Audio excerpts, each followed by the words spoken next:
Hey, what's going on, everybody? This is Pastor Shay, aka Chaplain G, coming back at y'all with another word of encouragement for today, man. Hope y'all doing good. I'm feeling pretty good, and hopefully I can share some of the joy I'm feeling with some of you. I was sitting here thinking about how, man, I've been in the military for over 23 years now. It's been a long time. And in this unit, I've been in this unit for close to 20 years. And so I'm sitting here reflecting on that. I'm sitting here thinking about all the faces that have come and gone, all the relationships that I've had in the past. And how for the most part, even though admittedly I have a terrible memory, for the most part it's been some really good thoughts and some really good memories and some folks that I really miss, you know what I mean? And very easily, very easily, I could take what has been happening recently in the last couple years and use that as my entire thought process for my military experience. Like it would be easy to do so. And actually I know some people that are kind of trapped in that cycle of thinking where the most recent negative things that have happened in their lives becomes the overarching thought for their entire experience with something. And not just military, man. Like people do this, like as they approach like divorce, they do this sometimes, like the last couple years of their relationship end up defining their whole time together. I've seen kids do this with their parents. I've seen it in a lot of different scenarios. But I think what that's indicative of is us not taking the time to properly manage our spiritual health. One of the ways that we can see this happening is when people just, like, you ever been around somebody and no matter what is going on, they just got a negative attitude about it? That's not to say that what they're going through isn't bad, but they can't seem to think past their current circumstances. I think that's indicative of a person not having joy and thanksgiving in their lives. And man, I was reading through the Bible because I'm a Bible guy. Hopefully y'all know that about me. And the Apostle Paul kind of lived through that. If y'all know anything about Paul's story, this dude was a beast, man. Like, and nothing would stop him from the mission he was on to tell people about Jesus. And he went around planting churches, and he would get beat up, spit on, left for dead. He got shipwrecked, got bit by a snake. All kind of stuff happened to this dude, right? But he always had this sense of joy about him, even in the midst of some terrible stuff happening to him. And one time, he was in prison. And he's in prison in like ancient Rome. And so the threat of something bad happening to him is like really high. And because of that incoming threat, he could have very easily just taken his circumstances and been like, I just need to focus on me for a while. But he didn't do that.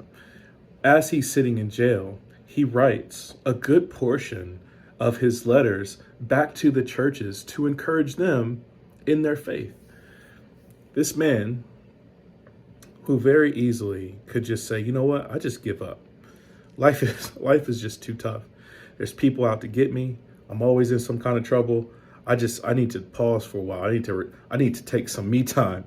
This dude took his life and said, I'm just going to be about other people. And check out what he says. So this is the book of Philippians.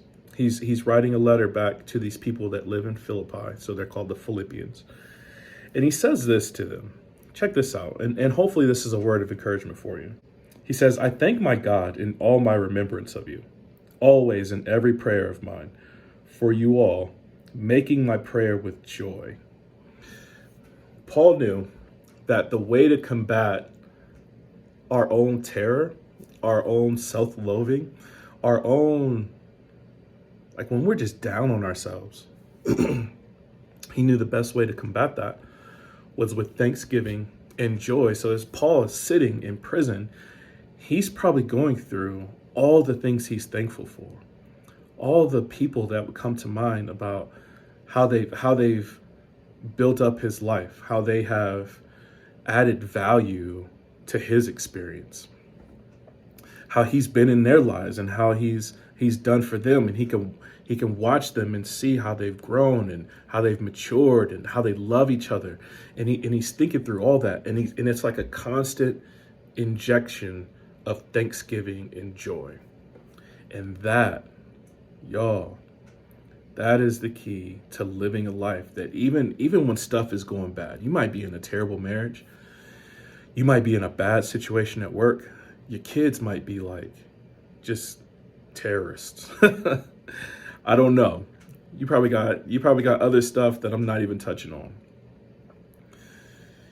You might be going through like the death of a loved one. All kind of stuff that we could be going through.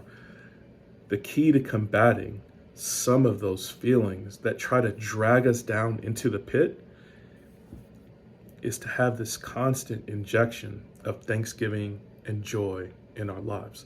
Think through all the people that have added value to your life. Think of all the people that you've added value to their lives. Look at their lives and see how they've grown from being a young person to a fully functional adult. Think through how you've maybe helped an airman go from being in trouble all the time and always doing stuff to maybe now a senior NCO, or maybe even an officer, or maybe they've gotten their degree. And you have been in their lives. You've been one of those people that has said, hey, you need to get your life together. And you could see value added. Maybe you've just loved on them. Maybe with your spouse, you're sitting around thinking about, what made me fall in love with this person in the first place? Maybe you're thinking about that vacation you took. Maybe you're thinking about that time where you guys just shared, that one look. You know what I'm talking about.